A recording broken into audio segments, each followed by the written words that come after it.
Sifatul a'immah, beberapa sifat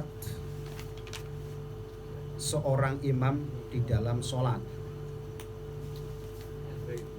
Yustaratu fi man yakunu imaman an tatawaffaru fihi syurutun muayyanah. Disyaratkan bagi seorang yang menjadi imam sholat memenuhi beberapa syarat tertentu. Wa ahammuha an taqu'as sholatu sahihatan bitawaffuri arkaniha wa syurutiha, supaya sholatnya sahih dengan menyempurnakan segala rukun-rukun dan syaratnya. Wa yudhafu ila dzalika syurutun nisbiyatun ay bin nisbati ila halil makmum. Setelah imam itu tahu tentang syarat rukunnya sholat, kemudian ada tambahan syarat lagi bagi seorang imam dan bagi makmum, ay bin nisbati ila hal makmumi, juga terkait dengan persoalan makmum. Fayajibu an tatahaqqaqa bil imami sifatun muayyana minha. Satu, alla ya'lamal muqtadi butlana sholati imamihi. Seorang makmum wajib meyakini imamnya tidak batal. Jadi la ya'lamul muqtadi, seorang makmum yang tidak tahu batal sholatnya imam, tidak ngerti, dia sah. Dan dia harus yakin kalau imamnya itu tidak batal. Kalau ada makmum tidak meyakini bahwa imam itu suci dan sah, maka sholatnya tidak sah makmum itu. Jadi makmum harus yakin kalau imamnya benar, sahih. Misalkan nih, si imam itu berhadas, kentut, jelas kentut lah misalkan. Harusnya yang dilakukan oleh seorang imam adalah dia berhenti dari sholatnya, kemudian memberitahu orang yang berada di belakangnya supaya melanjutkan sholatnya. Tapi misalkan terjadi imam gengsi atau malu atau gimana gitu ya, dia kentutnya nggak bunyi, pes, gak ada yang tahu. Ya, hanya yang diketahui cuman baunya. Kalau bau kan siapapun mungkin bisa menanya kan, imam atau yang sebelahnya atau gimana, langsung mulek misalkan. Ayam itu kalau berkotok. Si imam kentut, dia tidak membatalkan sholatnya. Misalkan si makmum tidak tahu nih, gak ngerti kalau imamnya kentut, imamnya terus aja sampai salam, sholat bubar. Seluruhnya makmum itu sholatnya sah. Si imam yang wajib sholat lagi qadha dan dosa. Dosa, udah tahu kentut masih mimpin baik. Udah tahu kentut, aturannya si imam itu berhenti karena sholatnya dia batal, kan begitu? Cuman tadi karena malu atau karena apa gitu, sehingga dia melanjutkannya. Si makmum kan gak ngerti kalau imamnya batal. Karena gak ngertinya itu, si makmum seluruhnya sah. Si imam pulang harus sholat lagi wajib itu. Kalau imamnya pikun tak? Imamnya udah pikun, dia nggak merasa. Tapi makmumnya tahu dia batal di mana. Sudah. Oke. Kalau misalkan terjadi seperti itu ya, si makmum tahu imamnya batal, tahu, maka wajib makmum mufarokoh kalau keadaan demikian. Oke, wajib mufarokoh. Karena tidak boleh seorang makmum nih yang tahu, berarti kan tahu nih, bermakmum pada orang yang tidak sah sholatnya. Gimana tuh? Udah tahu dia batal, kok kita masih ngikutin baik? Dia tuh nggak sholat berarti kan? Paham nggak? Yang batal itu berarti nggak sholat, nggak sah. Masa mengikuti orang yang tidak sah sholatnya, batal? Maka kalau tahu dan si makmum tahu imamnya kentut gitu, karena sebab pikun atau apa tadian, ya sudah, wajib bagi makmum kalau tahu mufarokoh. Artinya?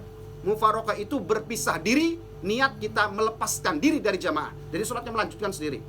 Kalau jamaahnya banyak. Ya. Kalau jamaah imam kan jalan terus ya. Ya. Dia nggak nunjuk orang untuk gantikan dia jadi Oke. Gimana itu? Oke. Sah semuanya, tinggal mufarokoh saja. Nggak perlu nunjuk satu jadi imam kan? Enggak. Langsung masing-masing. Enggak. Kecuali kalau memang barisan depan ini si ngerti bahwa si orang pikun nih, si imam yang pikun ini kentut harus ada maju yang satu sebenarnya. Harus ada satu yang maju sebenarnya. Kalau tadi kan bahasanya kan ya, tidak banyak lah ada makmum gitu. Terus si imamnya kentut, si pikun, tapi dia tahu si makmum ini, maka dia wajib mufaroqah. Sekarang kalau banyak berarti kan harus ada yang mengganti tuh. Kalau tadi kan pertanyaan cuma satu makmumnya lah, dia kentut, pikun, berarti wajib mufaroqah. Tapi kalau orangnya banyak, maka wajib satu yang maju untuk menggantinya. Gitu ya. Terus tapi kalau ini imamnya kekeh nggak mau, Nggak mau, dibopong, digotong, Pak.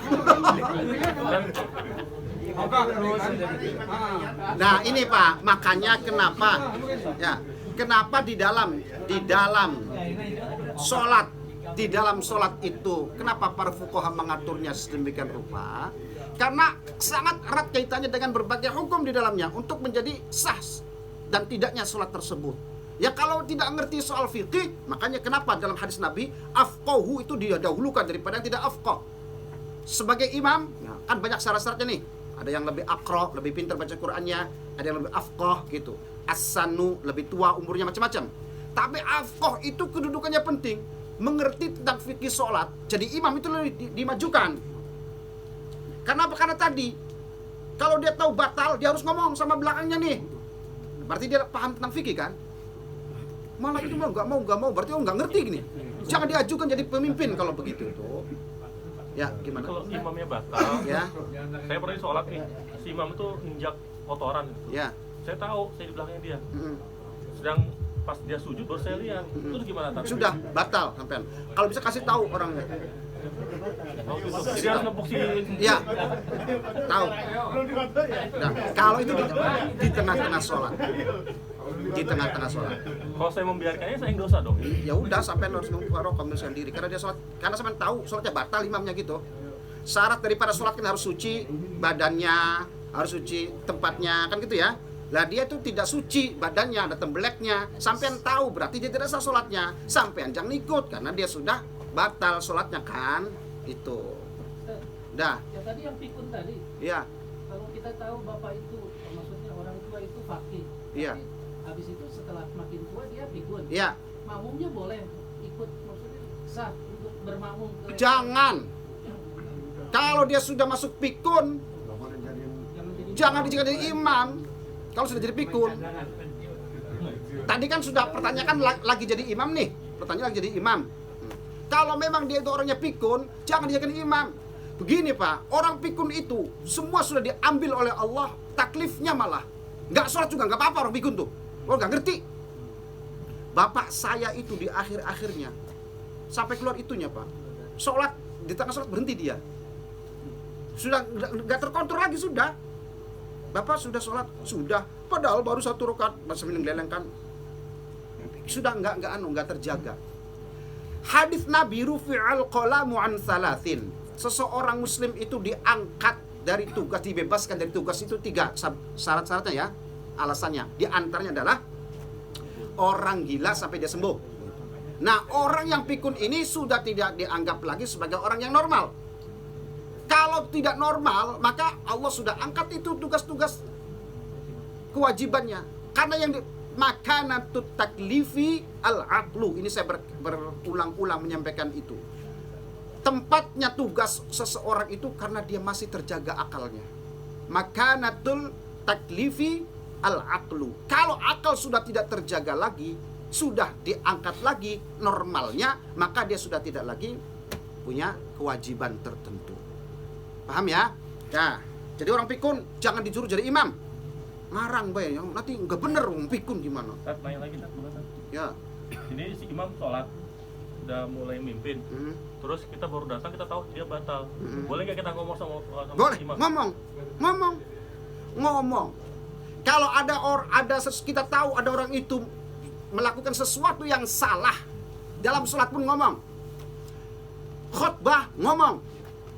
Misal lagi khutbah Jum'ah, imam itu khotib tidak menyebutkan atau membaca rukun daripada khutbah. Misalkan satu, wajib nih. bagi seorang yang ada di situ untuk menegurnya, untuk memberitahunya. Maaf, Pak Imam atau Pak Khotib, jenengan belum membaca sholawat misalkan, ya. Karena rukun khutbah itu berapa? Berapa rukun khutbah? Pinter. Dulu ngebay. Kayak Pancasila ada 5. Ya, itu rukun khutbah itu 5, yaitu membaca alhamdulillah, memuji Allah, ya, baca sholawat, kemudian baca Al-Quran walaupun 1 ayat, ya, kemudian wasiat takwa, dan terakhir adalah doa untuk kaum muslimin. 5, ini rukun ini. Kalau satu di antara rukun ini tidak dibaca, maka batal khutbahnya. Kalau khutbahnya batal, sholat Jumatnya batal. Karena syarat sahnya Jum'ah itu wajib ada khutbahnya. Dan khutbahnya nggak sah, ya nggak sah semua. Makanya wajib untuk menegurnya. Sholat, si imam itu batal, kasih tahu batal. Karena itu terkait sahnya sholat. Karena makmum itu akan terikat dengan imamnya. Kalau imamnya batal, ya kita jangan ikuti.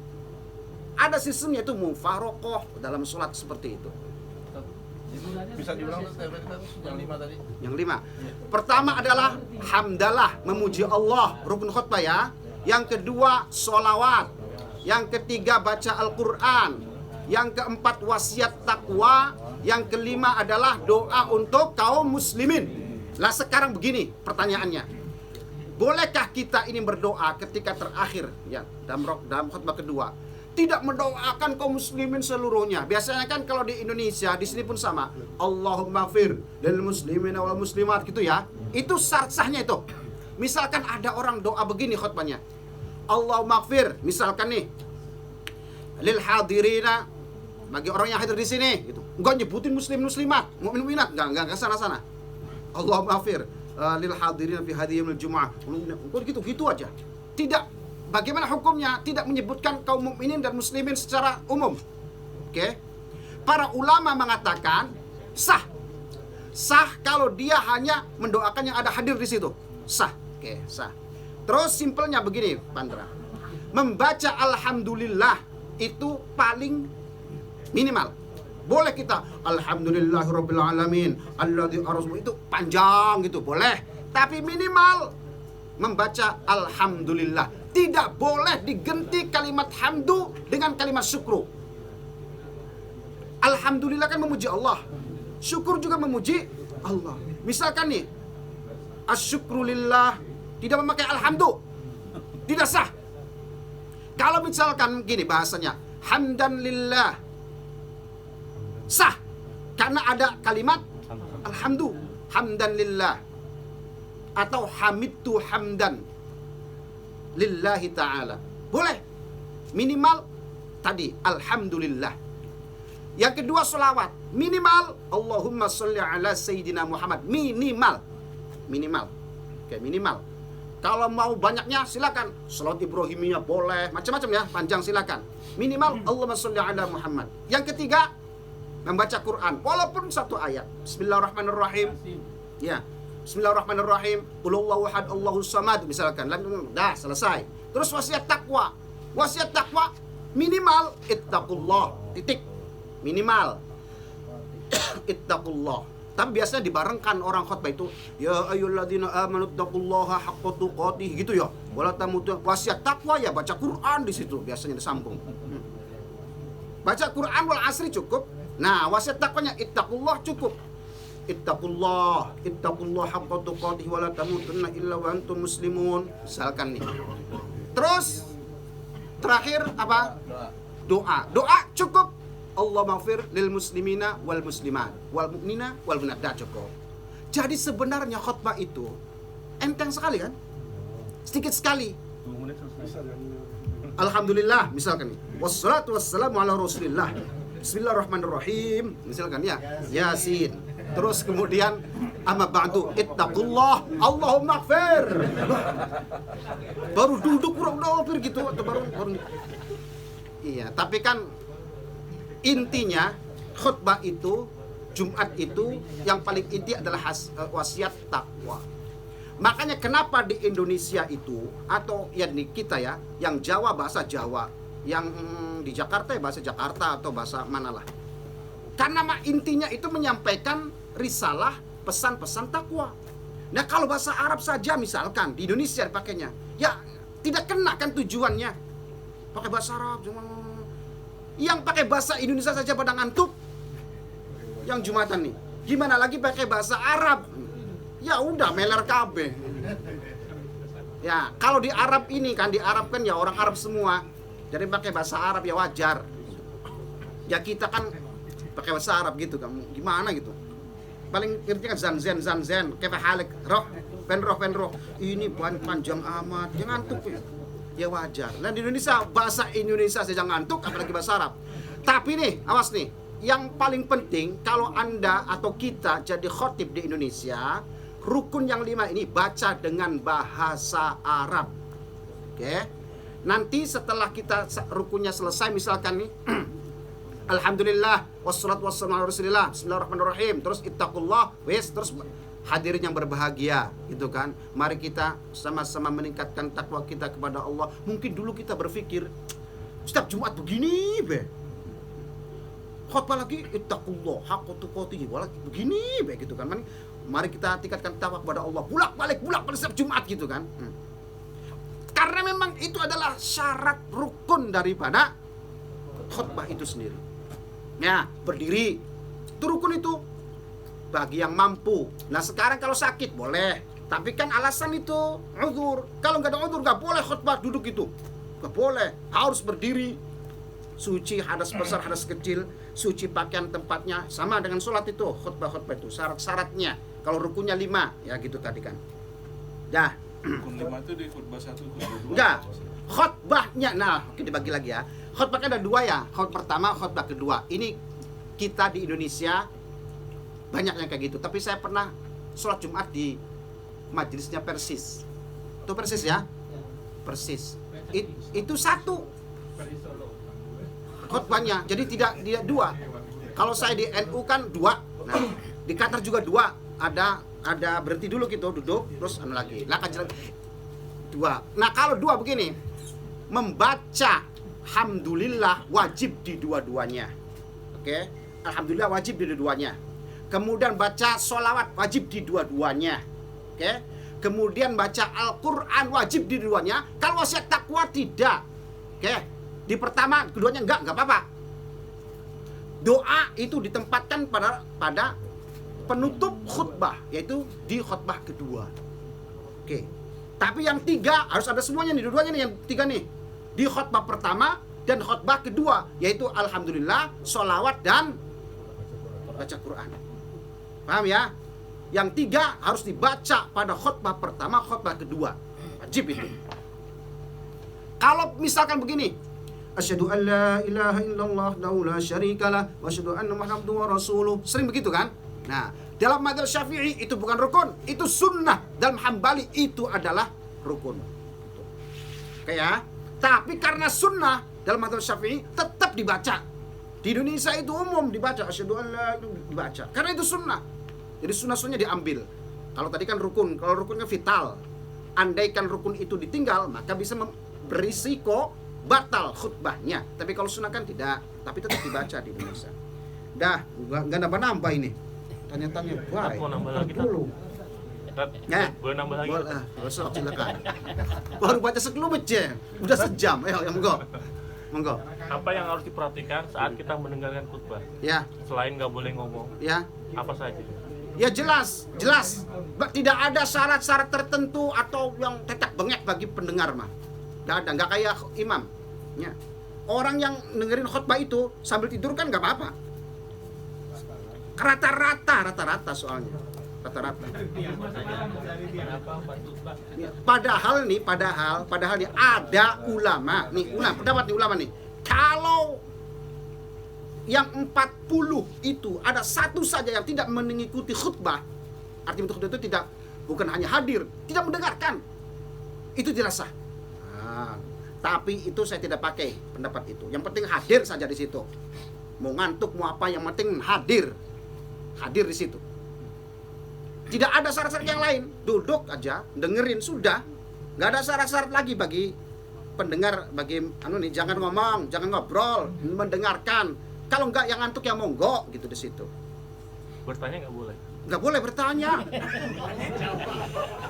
Ngomong kan nggak boleh, kalau kita WhatsApp boleh nggak? Kan ngomong nggak boleh, kalau WhatsApp boleh nggak? Kan nggak ngomong. Boleh berarti? Nggak ngomong, boleh. Hanya nanti masuk, awas nih, boleh nggak WhatsAppan, Facebookan, boleh. Tidak membatalkan dia sholat Jumatnya, tidak membatalkan dia jadi pendengarnya, karena nggak ada syarat-syarat tertentu bagi pendengar khutbah ini. Hanya masalahnya adalah adab, paham ya? Masuknya pada min adabil musallin, daripada adab-adabnya orang sholat, adab-adabnya orang yang mendengar mustami'in al khutbah. Kata Nabi, kalau ada khutbah idza yaktubul imam khotib, suruh mendengarkan kan? Fastami'u lahu angsitu rahimakumullah, gitu ya. Ketika ada khotib berbicara di mimbar, maka angsitu, diam, dengerin. Angsitu rahimakumullah, semoga Allah merahmatimu. Ini malah main Facebook, ini malah WhatsApp. Nah, tapi tidak membatalkan, tidak. Masanya adabnya, kita disuruh dengerin, kita nggak dengerin, kan adab kan kurang bagus kan, etikanya kan begitu ya. Suruh dengerin ngantuk, tidak dengerin berarti adabnya begitu. Adab tidak membatalkan dia menjadi mustahil. Makan minum boleh. Karena mendengar begini, karena yang namanya orang mendengarkan khutbah itu ya, tidak ada syarat-syarat sebagaimana syarat-syarat sholat, syarat khotib, dia hanya mendengarkan. Contoh, orang yang sholat tidak boleh makan minum, ya itu aturannya, itu menjadi syaratnya, nggak boleh ini. Tapi bagi mustami'in, pendengar, tidak ada perintah atau larangan seperti itu. Kalau tidak ada larangan seperti itu, maka tidak masalah. Hanya tadi soalnya adalah etika. Oke. Berarti nggak boleh ditegur ya, Ustaz? Hah? Nggak boleh ditegur ya? Tegur lah. Berarti jangan ngomong, Ustaz. Tegur. Kalau dari rumah, Pak. Kalau dari rumah. Gini, bapak-bapak, ibu-ibu, dengerin. Dulu kayak gitu terus. Orang yang tidak boleh ngomong itu dalam sholat itu adalah larangan secara umum. Oke? Pasti secara umum. Tapi kalau ada kewajiban untuk berbicara, wajib. Contoh, misalkan sampai sholat Jumat ada di luar, ada sumur, ada galian dalam bangunan, ada orang lewat, nih orangnya buta, nggak tahu, kita nggak boleh ngomong. Loh, wajib ngomong. Jadi itu larang secara umum. Tapi ketika ada haliyah muayyanah, maka harus dilakukan, wajib. Gini saja, enteng sekali. Sampai lagi puasa Ramadan, puasa Ramadan, lagi jalan-jalan, nggak ada efek sampean mah. Cuman lemes saja, lemes biasa orang puasa kan. Ada orang kelelep, misal, butuh pertolongan. Saya ini kalau saya nolong, saya ke bawah juga harus nih, karena lagi lemes gitu. Salah satunya caranya dia harus makan untuk bisa mengambil orang itu. Wajib makan. Kalau itu satu-satunya cara agar sampai bisa menyelamatkan nyawa orang itu. Kenyangan dong. Coba makan, artinya supaya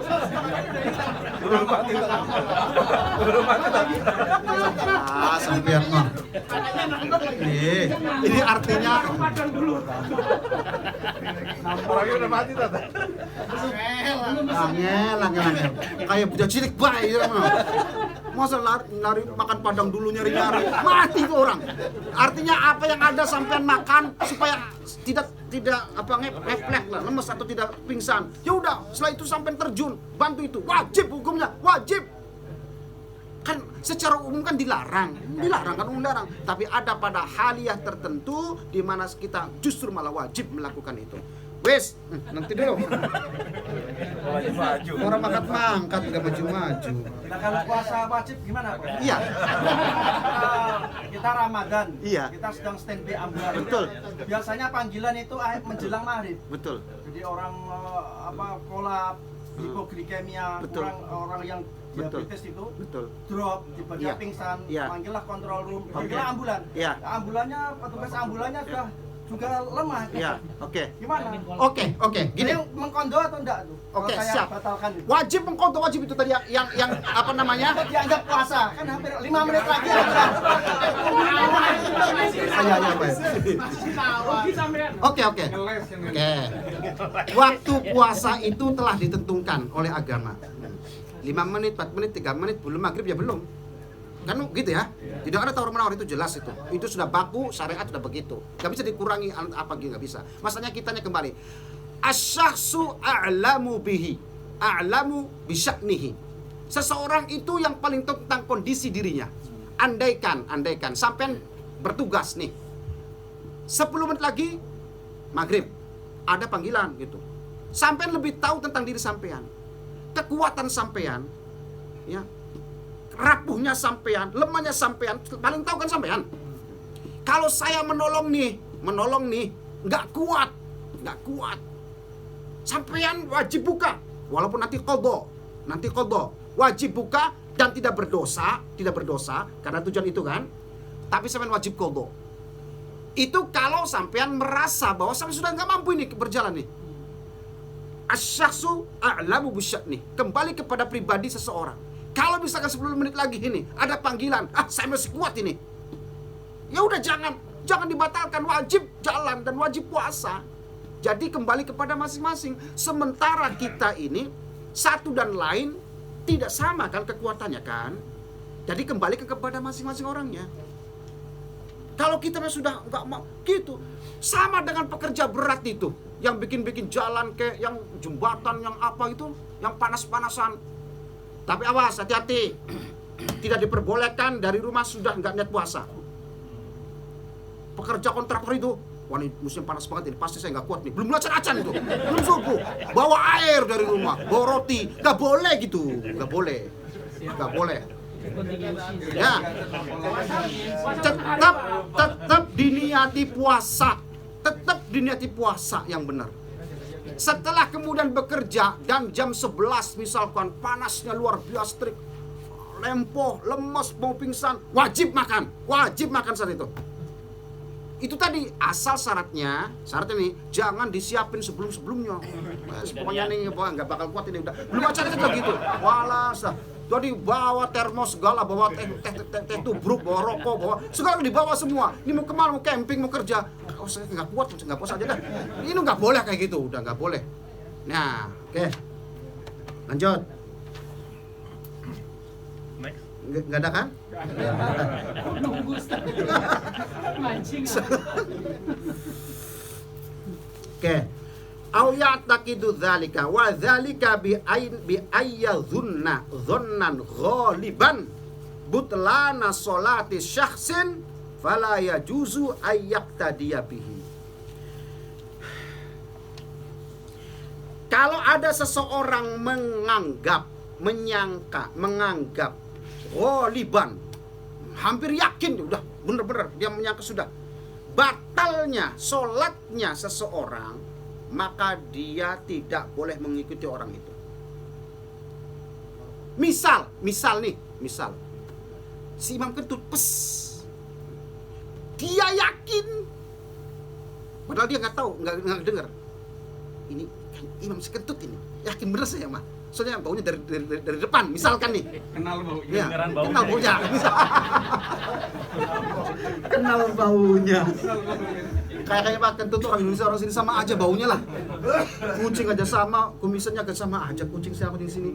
Kayak Kentut juga baunya sama kali. Cuman misalkan nih, ada makmum yang di belakang ini yakin, makmum banyak nih, tapi ada seseorang atau sampean lah yakin, ini imam yang kentut ini, dzannan ghaliban, yakin dia bahwa dia yang kentut ini, maka batal itu si orang ini nih. Walaupun yang lain tidak meyakini, sah kalau imamnya lanjut aja, sah. Tapi dia yang meyakini bahwa ghaliban walaupun tidak 100%, 90% misalkan ghaliban, aku mau yakin pakainya ini nih, soalnya perasaan baunya dari depan. Nah, maka dia wajib itu tidak mengikutinya, wajib mufaraqah. Yang lain nggak masalah. Dah. mufarokoh saat kita di tengah-tengah, di belakang tuh banyak orang. Iya. Gimana kita mufarokoh kan mau gerak sendiri gitu? Iya, nggak apa-apa. Ya nggak apa-apa. Memang mufarokoh itu sudah nggak boleh ngikutin. Berhenti aja gitu. Iya berhenti. Iya berhenti. Mendahului gerak. Atau mendahului. Nggak apa-apa, mendahului. Boleh. Pernah terjadi di pondok itu, Pak. Ada santri rupanya lagi masak, ditanya lagi masak, geger itu. Tapi akhirnya Kiai bener. Lagi dibenerin sama Mbak Yai. Karena ada santri misalkan, ada santri lagi sholat Jumat. Tapi syaratnya udah 1 rakaat ya, nggak boleh dari awal. Sholat Jumat. Udah baru takbir langsung mufarokoh ngebut balik pulang. Nggak boleh. Harus sudah melewati 1 rakaat untuk Jumat nih. Ya. Udah 1 rakaat terus dia rupanya ingat sesuatu di kamarnya lagi masak menunggu apa. Belum dimatiin gitu. Antara pondok dengan masjid pribumi kan sholat Jumat kan bukan di masjid pondok, masjid pribumi kan sama penduduk gitu kan. Karena udah jauh gitu. Rupanya dia ingat mungkin dia berangkat kan sebelum sholat, ada khutbah, ada apa, kan lama jaraknya. Ketika satu rakaat selesai, dia ngebut sendirian aja. Santri-santri yang lain banyak tuh. Terus lari dia, pulang sendirian. Terus kita bahas malam itu, terus serahkan ke Kiai, dibenerin sama Kiai. Boleh, boleh. Jangankan api kebakaran, hujan lebat saja boleh mufarokoh. Ada jemuran di luar nih, hujan nanti hujan besar mendung gitu. Wah, cepat dia 1 rakaat selesai, pulang, boleh. Itu mufarokoh. Gak apa-apa di antara orang-orang juga. Cuman nanti pada saatnya sampai pergi, yaitu lewat hati-hati. Nah, Ya mikir. Permisi. Jangan lewatin depannya. gimana caranya? Duh, coba ngilang semakin terus. Wala yasihhu li hadha syakhsi ay yakuna imaman. Nah, kamu mujtahidain ikhtilafa fil qiblah. Ini sudah nih. Fa'taqid kullun minhuma an al-qiblata fi jihatin ghairi allati i'taqada akhar. Ini contoh yang sudah pernah saya sebutkan ini. Misal, orang tidak boleh bermakmum pada orang yang yakin dia tidak memenuhi syaratnya sholat kan. Di Sahara berdua tidak ada matahari yang menunjukkan arah kiblat sebelah mana. Mendung, tidak ada kompas, navigasi yang bisa HP-nya misalkan nggak ada lah pokoknya. Mana kiblat? Yakin si B kiblatnya ke arah sana, si A yakin ke sana. Yakinnya berbeda kan? Berlawanan ini. Maka salah satunya tidak boleh bermakmum kepada orang yang satunya. Kenapa? Karena keyakinannya berbeda. Ini kan gak menghadap kiblat ini. Masa suruh makmum sama orang menghadap ke timur misalkan nih. Gak boleh karena apa? Keyakinan sholatnya orang ini batal, imam ini. Gitu, paham gak? Istihad ini. Yang ini tidak boleh makmum ini. Yang sah gimana? Dia sholat menghadap ke sana sendiri, dia sholat menghadap ke sana sendiri. Sah semua dua-duanya. Loh. Dua-duanya sah. Karena itu diambil dari ijtihad. Paham ya? Sah. Oh bisa sah. Sah. Karena dari ijtihad. Dia meyakini kiblat itu di sana. Yang ini meyakini kiblat di sana. Dua-duanya sah sholatnya. Yang ini dengan keyakinannya, yang ini dengan keyakinannya. Yang gak sah itu apa? Kalau satunya bermakmum kepada yang satunya. Kenapa? Karena imam ini nggak yakin, ya dia menghadap kiblat. Masa dia sholat tidak menghadap kiblat kan? Nggak yakin, maka nggak sah. Paham ya? Karena dia tahu sholat imamnya batal, nggak boleh makmum kepada sholat yang imamnya batal. Saya pernah sholat di Hukuk itu yang Ya. ini, yang setelah Badar itu. Ya. Itu kan banyaknya Syiah itu. Kita tahu itu Syiah itu gimana Ya. kita ininya? Kalau bisa jangan sholat di belakangnya yang bukan ahlus sunnah. Oke ya. Ini adalah langkah ihtiyat, bukan kita ekstrim ya. Ini namanya langkah ihtiyat. Hati-hati dalam peribadatan kita. Karena saya tidak belajar tentang fikih Syiah sholatnya. Jadi saya nggak ngerti. Kalau fikihnya ahlus sunnah, entah itu Hanafi, Hambali, Maliki, Syafi'i, ya, semuanya hampir sama. Perbedaan sedikit banget perbedaan itu kan. Jadi sama. Jadi kita benar-benar kita makmum kepada Hanafi sah, kita Maliki kepada Syafi'i, semua sah. Tapi ke Syiah saya belum pernah belajar tentang fikihnya Syiah. Jadi saya lebih baik jangan bermakmum kepada orang Syiah. Paham ya? Karena ini masalah ibadah. Hati-hati. Tapi kalau sholat di masjidnya dia boleh, Ustaz, ya? Ya, boleh. Masjid mah nggak tahu menau dia. Masjid mah nggak salah dia. Ya gimana? Adatnya gimana? Mau nanya bagaimana kalau misalnya kalau kita ngikutin imamnya, kita tahu nih imamnya nih suka bikin masalah, imamnya ini suka tukang kentut ini. Ya. Oke. Udah. Nanti kalau kenal bau, Oke. Udah gitu aja. Hukumnya seperti apa? Oke, boleh. Tidak apa-apa bermakmum kepada orang yang kita ini tahu bahwa dia tukang kentut gitu. Kita kan nggak mungkin meyakini kalau dia sholat dalam keadaan kentut kan. Kita yakin dia akan suci, wudu apa dan sebagainya, walaupun dia punya penyakit tukang kentut. Tapi nggak mungkin sholatnya dia tuh kentut terus sholat aja kan? Itu nggak mungkin nih gitu. Makanya kita sah sholat kepada orang macam itu, sah. Kecuali kalau kita tahu dia kentut dalam sholatnya. Kalau kita tahu dia kentut, nah itu yang kita harus mufarokoh. Atau kalau belum sholat, kita tahu dia kentut dan nggak wudu dulu, maka wajib nggak boleh ikut. Wajib tidak boleh ikut. Dilarang ikut, karena jelas sudah kentut kok. Terus jadi imam, jangan ikut. Wong sholatnya nggak sah. Nah, berbeda dengan orang fasik. Itu orang fasik. Apa orang fasik itu, Pak? Orang fasik itu adalah orang yang suka melaksanakan maksiat walaupun kecil-kecil tapi continue. Fasik namanya, ya. Kalau ada kita bermakmum ke orang fasik, hukumnya apa? Boleh tapi makruh. Paham ya? Boleh sah tapi makruh. Jangan bermakmum kepada ahli maksiat. Jangan, ini bukan berarti haram, bukan. Tapi makruh kita bermakmum kepada orang yang ahli maksiat. Yang terang-terangan kita tahu dia bermaksiat di hadapan orang, dia maksiat. Walaupun dia itu pinter baca Qur'annya, misalkan nih, makruh kita bermakmum kepada orang yang fasik atau orang yang suka bermaksiat terang-terangan, kita tahu dia suka bermaksiat. Gitu. Tapi sah. Makruh. Dah.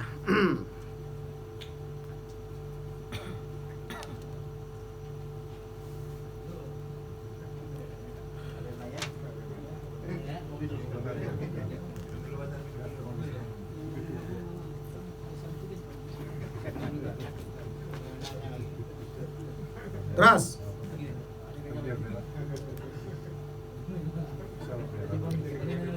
makanya memerlukan begini. Sangat penting bagi makmum untuk meyakini tentang keabsahan sholatnya imam. Itu penting itu.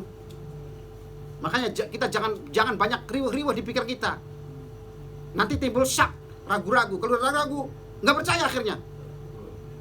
Masuk dipercaya aja udah. Kita di sholat nih kepada imam. Imam kan kita nggak tahu wudu belum di rumahnya kan gitu. Nggak tahu kan? Tapi kita yakin imam masa ya wudu kan gitu. Yakin aja. Itu sah, bikin sah. Jangan buat macem-macem. Si imam ini kok masih klimis baik, atau dari tadi kayaknya nggak wudu ini. Kita dipikir-pikir, wudu enggak imam, jangan-jangan imam lupa wudu.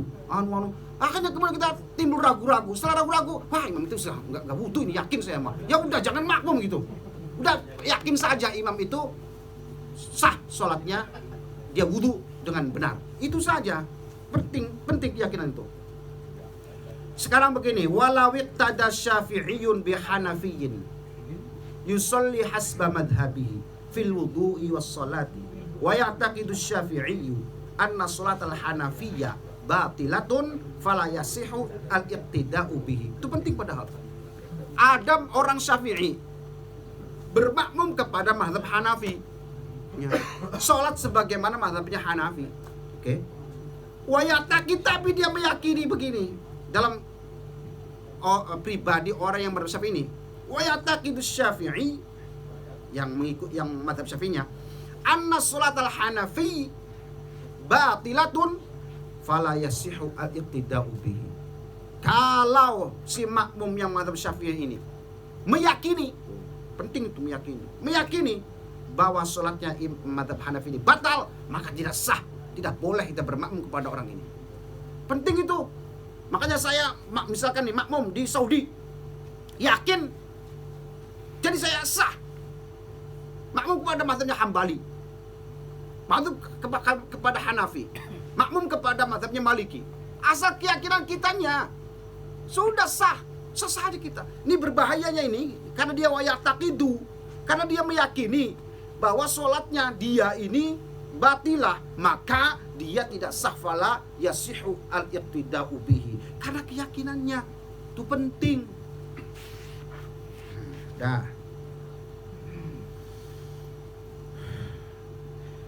Apa yang menjadi dasar kenapa nggak sah dia bermakmum kepada mazhab Hanafi? Bukan masalah perbedaan mazhabnya, karena keyakinannya dia tidak meyakini sahnya sholatnya si mazhab Hanafi ini, makanya dia nggak sah. Wal ibratu bi'tiqadil muqtadi. Jadi alasannya pada i'tiqadnya, keyakinannya si makmum tadi. Anna sholatal imama sahihatan amla. Sholat imam itu sah atau tidak tergantung bagaimana dia. Ini kalau makmumnya menganggap bahwa ini batal, ya jangan ngikuti. Kan begitu. Beres. Nah.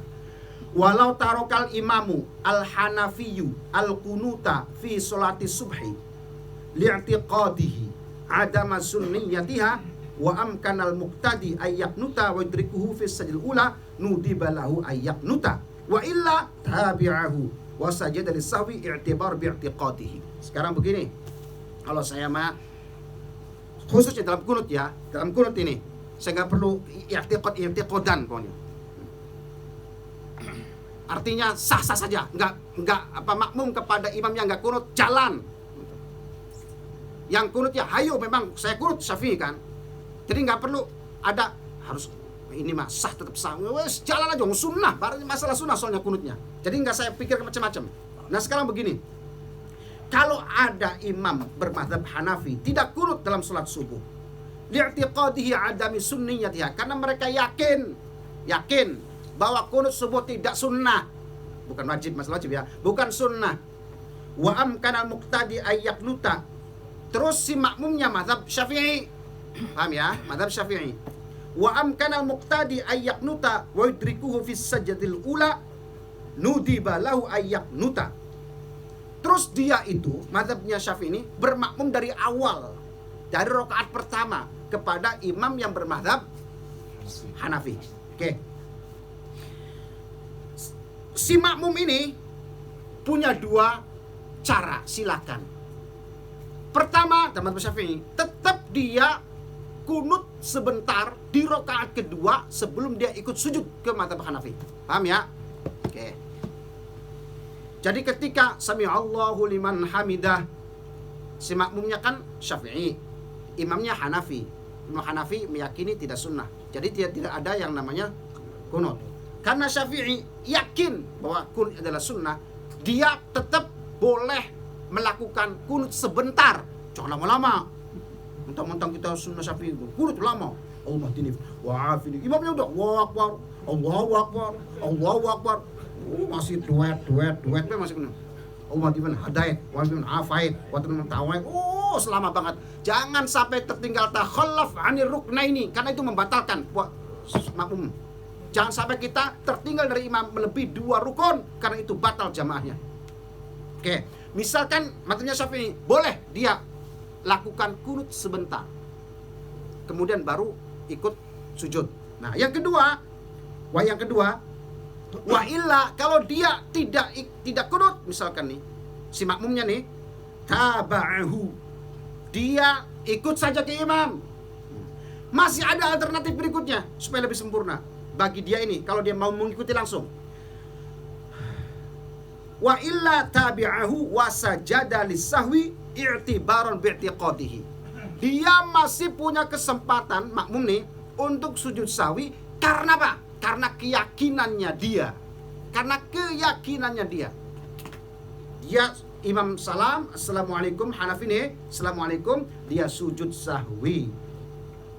Terus 2 kali baru dia salam. Dilihat dari mana itu?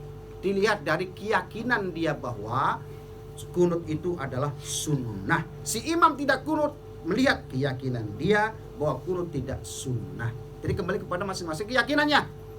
Nah.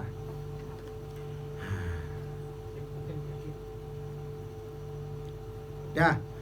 Yang kedua, alla yakunal imamu muqtadiyan bi ghairihi fala tasihul qudwatu bi muqtadin hala qudwatihi li'annahu tabi'un li ghairihi wa min sya'nil imam al istiqlalu. Gini, tidak boleh, tidak sah mengikuti orang yang mengikuti orang lain. Gak boleh kayak gitu. Makmum kepada makmum, makmum kepada makmum, gak boleh. Ya lucu, dalam satu sholat kita bermakmum kepada orang yang orang ini lagi makmum kepada orang. Tidak sah itu, tidak sah. Jadi kita dia tuh niatnya ini nih, dianya mengikuti itu, kita maunya kepada ini, ininya ke sana, dalam satu rangkaian. Tidak boleh, tidak boleh. Ya kalau diharamkan gitu, Hah? kalau diharam. Tidak boleh begitu. Kalau kita diharamkan, Ya. kita sholatnya di toko, ya kan? Oke. Kita lihat makmum di depan kita. Ya, tapi niat kita itu imam yang di sana jelas kan. Bukan kita bermakmum orang ini, bukan. Ya iya itu mah jelas lah. Jangankan di haram lah. Ya masih di sini aja misalkan, kita di belakang nih. Nah, tetap aja kita melihat yang di depan kan. Kita nggak tahu imam. Kita ke depan. Belanja. Jadi niatnya makmum ke dia ya. Ya, jangan berniat makmum kepada orang yang sedang bermakmum. Oke. Nah, sekarang begini. Karena imam itu istiqlal. Imam itu merdeka sendiri dia. Nggak boleh. Kita yang gimana sih? Pernah ada yang nanya. Kalau ada orang lagi udah salam, dia ini yang tadi makmum berdua, mundur katanya. Akhirnya bermakmum kepada orang ini. Iya, ada ya begitu ya? Ada. Nah, itu tuh. Itu keliru lagi tuh. Itu keliru lagi. Karena yang tadi ini yang mundur ini kan ikut bermakmum pada yang ini nih. Iya. Kalau dia sudah salam, tinggal melanjutkan, sudah merdeka, sudah terlepas, sudah selesai. Bukan harus mengikuti imam menjadi imam lagi yang baru lagi. Hah? Tapi kalau gitu itu hukumnya dua-duanya jadi batal. Enggak. Tidak mengikuti aturan saja. Awas nih. Tidak mengikuti aturan. Sebab begini, si imam tidak wajib niat menjadi imam. Makmum wajib niat menjadi makmum. Itu penting itu. Si imam tidak wajib menjadi imam. Will imamnya. Sorry, aku mau menjadi imam. Khaliwali.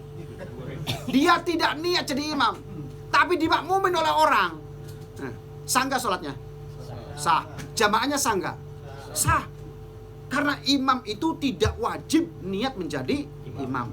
Tapi kalau dia niat menjadi imam, maka dia mendapatkan pahala jamaah. Andaikan dia tidak berniat jadi imam, maka dia tidak mendapatkan fadilah jamaah. Tapi sah sholatnya. Makmum nih wajib niat jadi makmum. Kalau seorang makmum tidak niat jadi makmum, batal sholatnya. Batal, Pak. Batal. Tidak sah. Jadi wajib niat jadi makmum kalau dia makmum. Tapi imam tidak wajib jadi imam. Tapi dia disunahkan untuk meniatkan dirinya jadi imam karena untuk mendapatkan fadilah jamaah. Ya.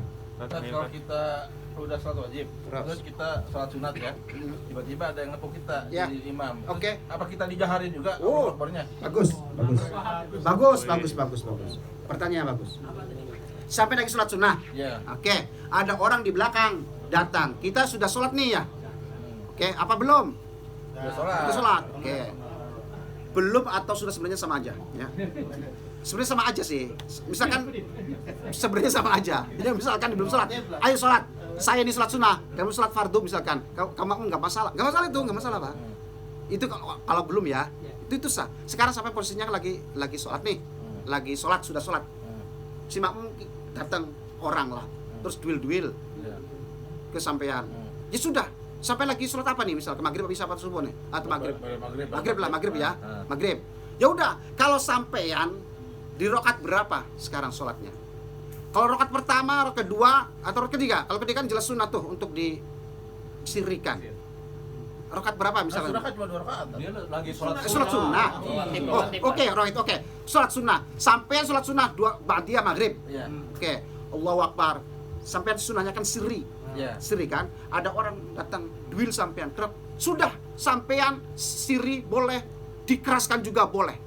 Dikeraskan boleh, siri boleh. Tadi yang pertama alasannya, sampean niat jadi imam itu mendapatkan fadilah jamaah. Sampai tidak niat menjadi imam, sholatnya semuanya sah, gitu ya. Itu kembali kepada seperti itu.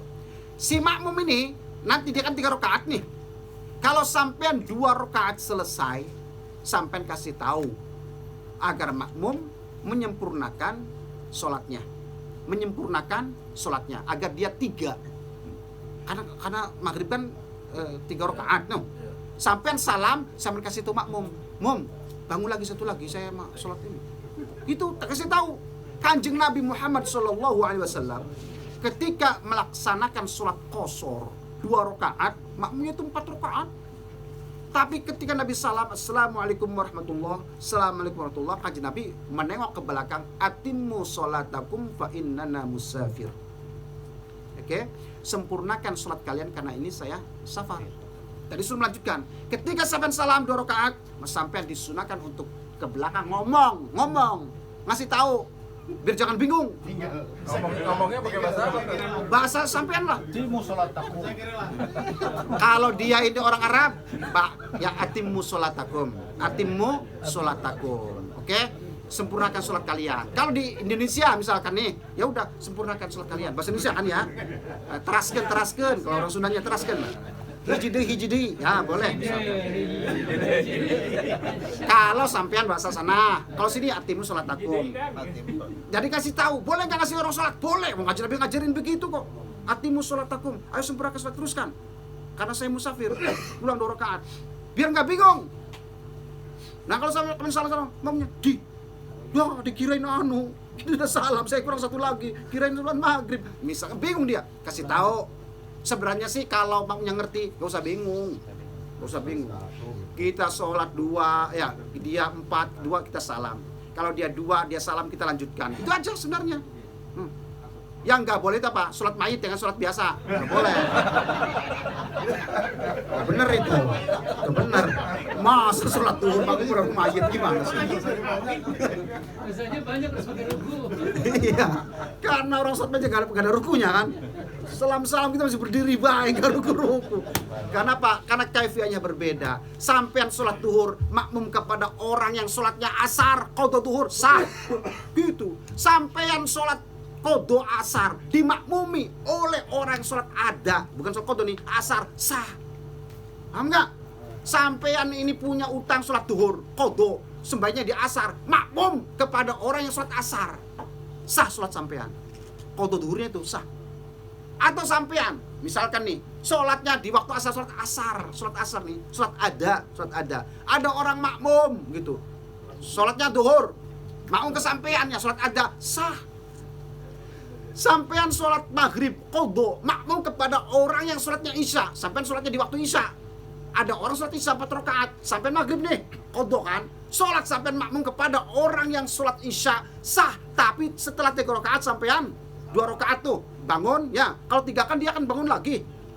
Ada 2 cara gitu. Ada 2 cara. Pertama nunggu imam, sampai jangan mengikuti rakaat imam. Tunggu, diam, duduk untuk salam bareng. Yang kedua, lanjutkan sendiri saja. Imam biarkan melanjutkan rakaat sendiri. Kita sudah selesai 3 rakaat salam. Sah begitu. Ya, atau kita nih 3 rakaat sholat maghrib dimakmumi oleh orang yang sholat asar qadha. Tidur bah misalkan. Maghrib 12 asarnya. Pas bangun ada orang sholat maghrib, makmum kita sholat maghrib 3 rakaat, tinggal nambah 1 lagi. Tetap rakaat ketiga itu tidak bangun karena ngikuti imam. Imam kan maghrib, otomatis rakaat ketiga dia akan tahiyat kedua kan. Kita nih sholat asar, waduh sholat asar harusnya kan bangun. Cuman karena kita posisinya berjamaah, maka wajib mengikuti imam. Rakaat ketiganya dia sholat asar, dia wajib mengikuti si imam. Nanti ketika imam salam bangun lagi, berarti dia sholat terakhir, berarti dia sholat tersebut tahiyatnya berapa? 3. 1, 2, 3 gitu. Itu caranya seperti itu, sah dia sholatnya. Paham ya? Sampai sholat duha 2 rakaat dimakmumi oleh orang qadha subuh, sah. Ayah ya wae. Sholat kesiangan misalkan nih, aduh, pengen sholat berjamaah, ya, pengen sholat berjamaah, subuhnya kelewat, bangun jam 8 gitu, pengen sholat berjamaah, karena dia memang ahli jamaah, tiba-tiba karena satu hal lah, akhirnya dia bangun kesiangan. Ada orang sholat duha, kita makmum kepada orang yang sedang sholat duha dengan niat kita ini sholat subuh qadha. Sah hukumnya. Sah hukumnya. Oke, saya ulang, sah hukumnya apapun yang kaifiahnya sama, hanya niat yang berbeda. Nah masalah. Cuman tadi sholat mayit saja karena prakteknya kaifiahnya berbeda gitu. Ya. Kalau semuanya ada nggak tata cara Nggak ada. si imam? Kayaknya jawabannya nggak ada sih. Si imam itu nggak mau dimakmumin karena dia lagi sholat sunnah. Mikir lari. Dia ngasih tanda kayak gini. Ada nggak? Dia sholatnya sah apa nggak? Sah. Walaupun si imam itu saya katakan tadi tidak niat khaliwalih punya, nggak mau jadi imam misalkan. Walaupun dia itu kan berarti tidak niat jadi imam kan, tetap sah bagi makmum mengikuti dia, itu sah hukumnya karena imam tidak wajib niat jadi imam gitu. Itu karena nggak ngertinya aja itu orang itu. Ya. Orang itu nggak ngerti. Mungkin dia ingin menunjukkan bahwa saya ini sholat sunnah gitu kali ya. Padahal mah hali wali baik, nggak apa-apa. Gini Pak Ribut, ya itu kan dia lagi sholat sunnah. Sebenarnya, walau dia belum sholat nih, belum melakukan sholat. Kalau seandainya sampai ngomong sholat sampai ba'da Isya, ada orang datang nih, belum sholat Isya nih. Sholat Isya belum. Ayo jamaah sama saya, gitu kan. Saya sholat sunnah ba'diyah, gitu. Kan belum sholat tadi kan ya, jelas nah. Ini makmum 4 rakaat kan, kita 2 rakaat karena kita ba'diyah Isya. 2 rakaat salam, tinggal melanjutkan makmumnya. Sah begitu. Sama dengan tarawih. Kalau imam tuh disunahkan sebenarnya, imam tuh kalau imamnya paham, harusnya ngomong tuh. Udah selesai nih, sholat Isya nih. Mau sholat tarawih. Ada orang baru datang nih, biasanya yang terlambat ya. Ngomong mestinya imam tuh ngomong. Woi, jangan sholat jamaah dewek. Ikuti saja nih saya. Kan harusnya gitu. Ikuti tarawih dengan niat sholat Isya. Nanti udah selesai 2, tinggal melanjutkan. Beres kayak gitu. Sah, enak itu. Kalau imamnya nggak ngomong begitu, terus makmumnya nggak ngerti lagi bahwa itu boleh kalau kita bermakmum ya, akhirnya sholat jamaah derek gitu. Dan itu sering terjadi karena nggak ngertinya. Jadi imamnya bismillahirrahmanirrahim, amin. Loh, satu masjid ada di situ ya, yaitu karena nggak ngaji sampai segitu. Akhirnya kacau masjid itu. Di Indonesia itu, saya pernah lihat dulu kayak di jalan tol itu di rest area. Ya. Terus ada kayak pembatas gitu. Oh ini yang sholat maghrib, oh ini yang jamaah. Jadi iya yang jamaah kosong, ada barisannya. Yang sholat yang ada barisannya gitu. Jadi kan ada besar kemungkinan 2 jamaah tuh. Gimana lagi urusan? Ya itulah. Karena apa ya? Karena detail-detail pengajian seperti ini mungkin jarang orang nemu ngaji gitu. Tapi artinya di masjidnya itu memang sudah dikhususkan. Jadi kan tamir masjidnya memang memfasilitasi kesalahan itu. Iya. Tapi nggak apa-apa sih, sebenarnya nggak apa-apa. Cuman pada prakteknya boleh tadi seperti yang saya jelaskan tadi itu seperti itu. Kalaupun ada di masjid di kotak-kotak begitu, ya itu silakan saja. Cuman prakteknya, misalkan sampai sholat di tempat yang bukan untuk jamaah qashar kan sah-sah saja sebenarnya. Iya. Jadi sah-sah saja lah. Yang penting prakteknya sah apapun. Entah desainnya dibentuk kotak-kotak. Ini bagian untuk jamaah qashar, ini bagian untuk sholat ada, misalkan itu urusan lain. Yang jelas prakteknya sah, sampai bermakmum kepada yang qadha, yang sunnah dan sebagainya itu sah. Oke. Ya, silakan. Saya pernah sholat di masjid. Pernah sholat? Terus pernah sholat di masjid? Ya. Di masjid itu makmumnya sampai merudak keluar. Ya. Ada satu pintu besar. Saya tuh di belakang pintu itu. Kan saat itu nggak ada mikrofon ya. Karena pas kita sujud, pas bangun pintunya tertutup. Jadi nggak tahu nih imamnya sekarang gerakan keberapa kita nggak tahu. Itu gimana Tat? Itu mufarokoh. Kalau tidak ada sesuatu yang bisa menjadi wasilah proses sholatnya berjamaah, wajib mufarokoh. Wajib. Tapi kalau tertutup, ada jendela buka, ada orang tahu, ada orang suaranya kedengar dan sebagainya, sudah cukup. Ini kalau sudah total kita tidak ada sebagai penyambung, wajib mufarokoh. Wajib mufarokoh.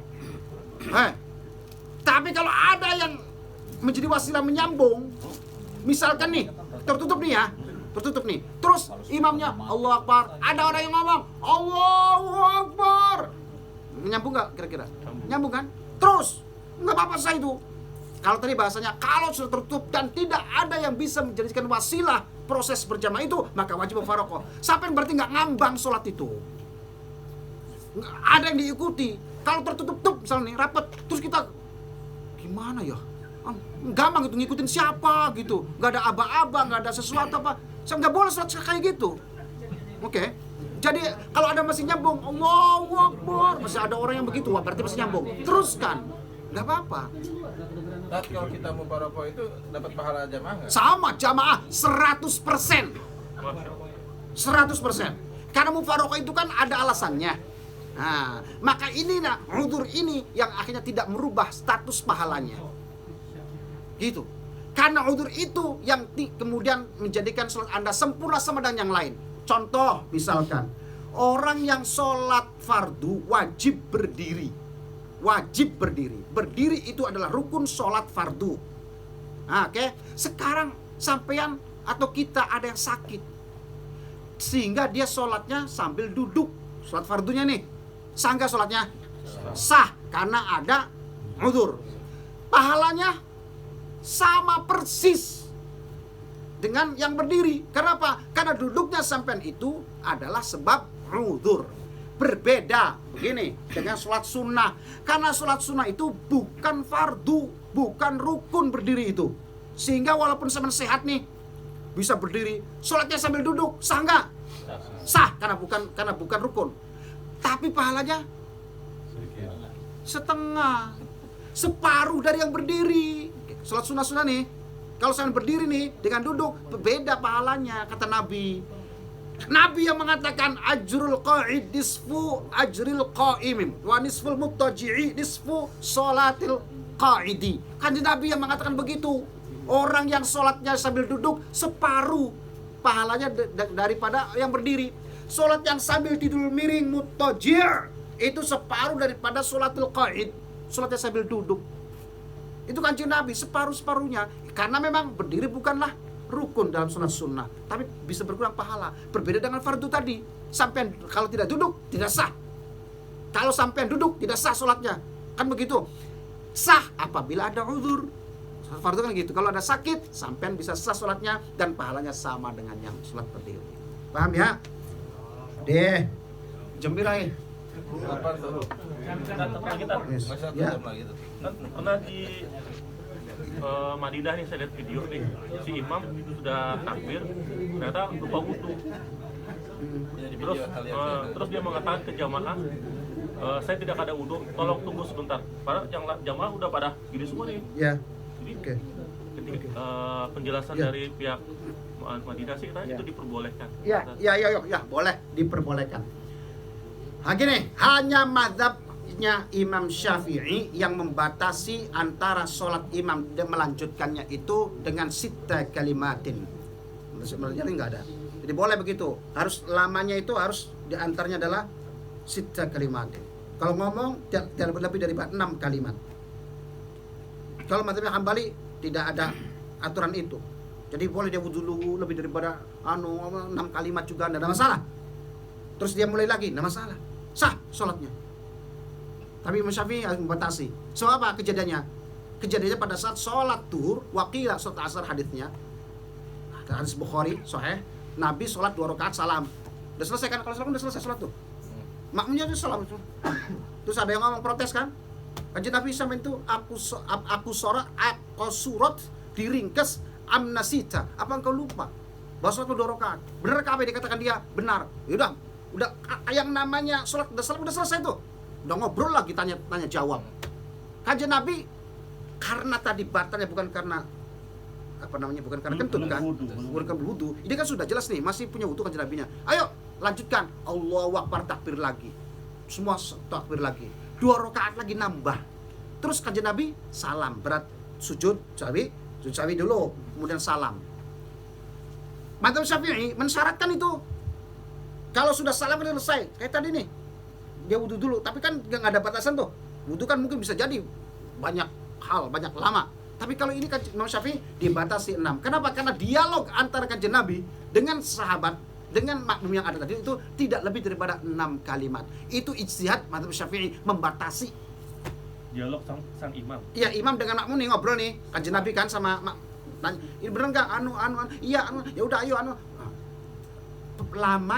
lamanya waktu itu dibatasi kalau sekitar 6 kalimat. 6 kalimat itu pun tetap kalau lebih dari 6 kalimat harus diulang lagi dari awal. Oke? Paham gitu ya? Nah, dia berhenti kalau lama waktunya madzhab Hambali, sah saja mereka. Nah, kalau kita meyakini sah sudah. Nih, si imam meninggalkan jamaah untuk wudu, Iya. balik lagi. Iya, sah. Madzhab Hambali sah begitu. Ya kita sah. Sah sekali. Makasih. Ya, silakan. Ada lagi? Ya. Saya pernah lihat di YouTube. Ya. Ada salah seorang yang lagi Sedang sholat. Salah seorang itu jatuh. Jatuh. Oke. Mereka semuanya melanjutin sholat terus. Oke. Itu statusnya gimana itu, Ustaz? Status. Kan harusnya kan dibantu. Oke. Status orang sholatnya atau status orang yang jatuhnya? Status orang yang sholat. Yang sholat melanjutkan. Yang melanjutin terus. Jadi wajib bagi orang yang di samping orang tersebut ya untuk menolong orang tadi, memberhentikan sholatnya. Seperti gini, asalnya orang yang tidak punya uzur tidak boleh menghentikan sholat. Dosa itu haram. Orang yang tidak punya uzur memberhentikan sholatnya itu tidak boleh. Apalagi ibadah kepada Allah diputuskan tanpa uzur. Oke ya. Tetapi ketika ada uzur, maka semua hal diperbolehkan karena uzur. Contohnya seperti tadi, menolong orang. Ya, menolong orang. Kan wajib itu menolong orang. Kita sedang beribadah, wajib menolong orang. Gini, Pak. Menolong orang itu adalah ibadah yang bersifat sosial. Salat menghadap kepada Allah itu adalah hubungan vertikal. Yang seluruh syariat itu bicaranya lebih banyak bagaimana berhubungan dengan manusia, tolong menolong dan sebagainya lah. Tapi dengan Allah banyak ditolelirnya. Ketika ada orang yang jatuh butuh pertolongan, maka kita boleh, yang tadi dilarang untuk berhenti sholat, boleh berhenti, bahkan kita harus menolongnya. Karena apa? Hubungan manusia dengan manusia itu sangat didahulukan. Hubungan dengan Allah itu vertikal, Allah banyak memakluminya. Kayak puasa tadi. Puasa itu hubungannya dengan siapa? Allah. Ketika ada orang kelelep, kita makan dulu untuk menolong orang. Allah sangat mentolerir. Padahal kan memutus ibadah puasa, lagi memutus kan? Gak boleh, asalnya kan haram kan? Tapi karena mau menolong orang, maka dia makan, menolong. Jadi ibadah yang dengan manusia itu, dengan horizontal namanya. Iya, horizontal itu sangat besar porsinya dalam agama kita ini daripada dengan Allah. Allah tuh banyak maklumnya. Cobalah sholat, zakat dengan manusia. Ramadan nanti juga ada dengan Allah dan ada zakat untuk sosial lagi. Semuanya seperti itu. Banyak mendahulukan yang dengan hubungan dengan manusia. Kalau dengan Allah sangat sangat mentolerir, sangat toleran sekali. Contoh, saya sudah pernah berbicara tentang Syekh Abdullah bin Mubarak, ya,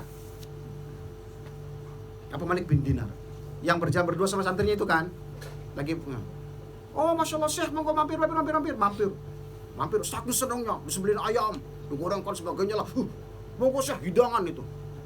Santrinya tahu ya, Syekh kok mau aja masuk dan mau makan.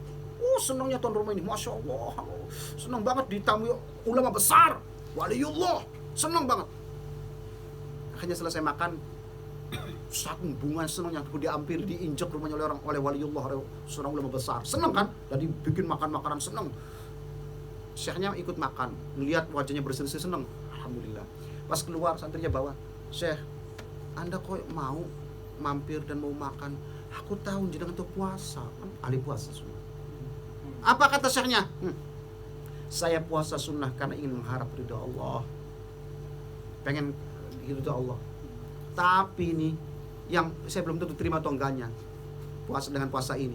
Tapi ketika memberi kebahagiaan kepada seseorang muslim, ya kata Nabi, amal yang paling afdal adalah yudkhiluhu surur ala qalbi muslimin, sahihul Bukhari. Ketika kita bisa memberikan kebahagiaan, senang kepada seorang muslim, itu adalah afdal, paling utama. Kita sudah jelas-jelas telah membuat Allah senang, telah membuat kanjeng Nabi ridho, senang, karena kita telah memberikan kebahagiaan kepada mereka. Kamu lihat mereka antusias memakan, wah, goreng ayam, menyenangkan mereka. Itu jelas karena puasa mencari ridho Allah. Saya juga mencari ridho Allah. Dengan ini justru lebih cepat. Paham nggak? Nah, itu loh Pak. Puasa saya belum tentu mendapatkan ridho diterima, tapi dengan memberikan kebahagiaan, yang ini yang lebih cepat ini. Jelas mereka senang, mereka bahagia. Kayak gitu. Jadi jangan nolak itu. Saya memang nggak nolak kan kalau diterima. Mau ke Ustaz, makan goreng ayam. Waduh. Serangka apa? Bukan serangka. Ya alasan itu memberi kebahagiaan gitu. Alasan itu. Ya gitulah. Makanya kalau dikasih sesuatu, misalkan nih, ya sampai lihat kalau mereka itu ikhlas senang apa, jangan ditolak. Bahagiakan mereka. Mereka senang bahagia memberi. Kita memberi kesenangan itu. Subhanallah, Gus Baha ya, yang dikasih orang 10.000, 20.000, orangnya orang miskin, orang biasa, tapi pengen memberi kepada Gus Baha, sedekah kepada Gus Baha, saking pengennya. Gus Baha diterima, karena itu melihat mereka itu sedekah itu benar-benar ikhlas gitu kan, seneng, biar seneng, nggak usah, enggak, diterima, pulang, pesan ke istrinya, beli beras, beli makanan, ini uang dari beliau, agar kita menjadi darah untuk darah saya, darah anak kita, darah kamu mengalir, supaya ada barokah untuk mereka yang memberi, supaya kelak anak kita ini dia makan menjadi darah, dia mondok, dia pintar, dia jadi alim apa, ada berkah dia, uang dia yang dimakan. Paham nggak? Kebahagiaan buat dia, buat sampai akan nitip amal soleh yang ada di kita untuk kebahagiaan mereka. Supaya sampai di situ Pak, supaya rendah hati bahwa di dalam diri kami itu ada hadiah, ada pemberian sedekah dari orang miskin tadi. Nanti kelak anaknya besar jadi kiai ulama, dia menjadi sadar, tidak sombong, bahwa dia ada titipan makanan yang menjadi darah dia dalam tubuhnya dari sedekahnya orang miskin tadi. Seperti itu. Paham ya? Dah. Wes. Tat mau nanya dulu Tat. Apa lagi? Ini Tat. Iya. Kalau imamnya ini bukannya batal ya. Misalnya imamnya ini pingsan atau kena serangan jantung atau meninggal ya. Iya. Makmumnya itu harus gimana? Menunggunya berapa lama itu sampai dia? Ya kalau meninggal mah ya jangan ditunggu tuh mosong. Misalkan kita nggak tahu Tat. Dia sujud misalnya kalau bangun-bangun. Si makmumnya itu harus gimana? Dia nunggu berapa lama itu sampai dia memutuskan oke diganti lah gitu. Ya secara umum aja lah, masa berjam-jam gitu. Kata pasti orang enggak. Ya sekiranya misalkan nih keumuman aja lah. Biasanya kan subhanallah ala bihamdi berapa anulah gitu kan. Terus nggak ada Allah Akbar, nggak bangun ini. Berarti kan lebih dari standar umum nih. Sampai boleh diduel. Atau boleh ngintip nggak? Misalnya orang sujud, angkat kepala kita. Kalau kita mengangkat kepala itu sudah bukan sujud lagi ya. Itu kalau kita sudah mengangkat kepala kita, jidat kita dari tanah itu, kita bukan dianggap sujud lagi. Jadi ya namanya nggak sujud, berarti kita bangun. Silakan nggak apa-apa bangun, karena tidak membatalkan sholat kita. Oke, tapi itu fi'lan fahishan, taqaddum 'alal imam itu adalah perbuatan yang buruk. Tetapi tidak membatalkan loh Pak, tidak membatalkan kecuali salam dan niat takbir mendahului imam batal. Tapi kalau rukun di tengah tidak batal. Misalkan makmum nih, gaya walam yakul lahu, apal ini Allahu Akbar. Si imam belum ruku dia sudah mendahului, apa? Nah, mendahului rukunnya si imam. Ya. Oke, si imam kan lagi sujud nih. Kalau kita bangun berarti kita mendahului si imam kan? Ya. Boleh bangun kalau sudah, nggak usah ngintip. Ngintip bisa kan diangkat. Kalau sudah diangkat itu udah bukan sujud lagi. Ya udah bangun aja, lihat. Duil imamnya. Kalau tadi pingsan atau enggak. Jadi boleh nggak ngintip? Nggak ngintip Pak, kalau udah bangun sudah nggak ngintip lagi. Karena kalau sudah lepas ininya, dan itu boleh, ya. Tidak boleh mengakhiri imam takhalluf dua rukun, kemudian mendahului imam 2 rukun, nggak boleh. Ya, boleh 1 rukun, boleh, walaupun itu fi'lan fahishan, perbuatan buruk, paling seburuk-buruknya seorang sholat itu makmum mendahului imam, walaupun nggak batal. Yang batal itu apa? Mendahului takbirnya imam, niat dan salam. Itu yang batal, mendahului. Kalau misalkan tadi Allahu Akbar, imamnya belum rukun nih, Sami'allahu liman hamidah, imamnya Sami'allahu liman hamidah, malah kayak dia jadi imam. Sholatnya itu sah, tapi sangat buruk, nggak bagus kan, tapi sah. Nih, kalau salam mendahului, batal. Imam belum salam, assalamualaikum. Imamnya belum, batal itu. Salam dengan takbir, mendahului takbir. Allahu Akbar, imamnya belum baca ajan, itu sudah perlu, ini batal tuh. Jadi takbir dengan salam. Awas, tapi jangan sampai 2 rukun mendahulunya, nggak sah itu. Mengakhiri, nggak sah, batal kemakmumannya, batal rokaatnya. Nanti kalau setelah imam salam, dia harus bangun lagi melaksanakan rokaat berikutnya. Kalau dia itu mengakhiri 2 rukun dari imam, batal rokaat itu, tapi tidak batal sholatnya, hanya nanti menambah lagi 1 rokaat lagi. Paham ya? Nggak paham nih? Udah? Jam berapa? Udah tuh jam 10. Ya, monggo yang punya pertanyaan disimpan saja. Doa ada? Udah nggak ada yang nanya ya doa. Ya. Nanti kok tanya semua nggak pada ngaji. Ya. Bismillahirrahmanirrahim. Allahumma sholli ala sayyidina Muhammad. Hamdan yuafi ni'amahu wa yukafi mazidah.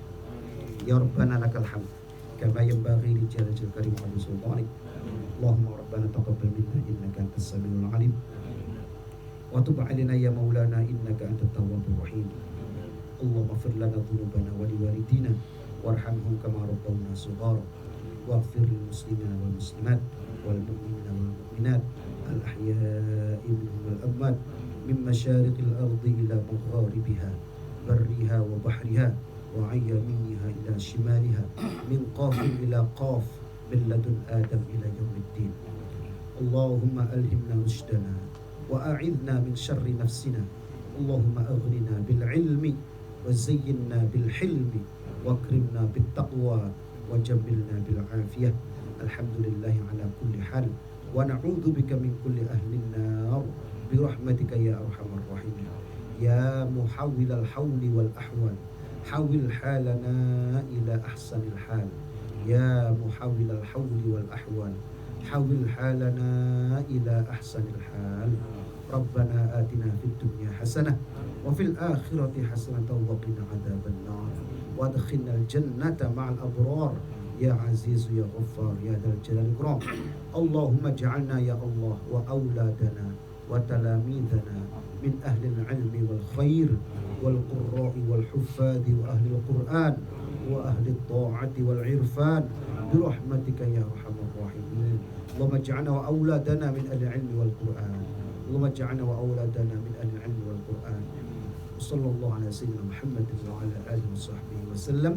Subhana rabbika rabbil izzati amma yasifun wa salamun ala al-mursalin walhamdulillahi rabbil alamin. Bismillahir Fatihah. Ar-Rahmanir Rahim. Maliki yawmiddin. Iyyaka na'budu wa iyyaka nasta'in. Shiratal mustaqim. Shiratal ladzina an'amta 'alaihim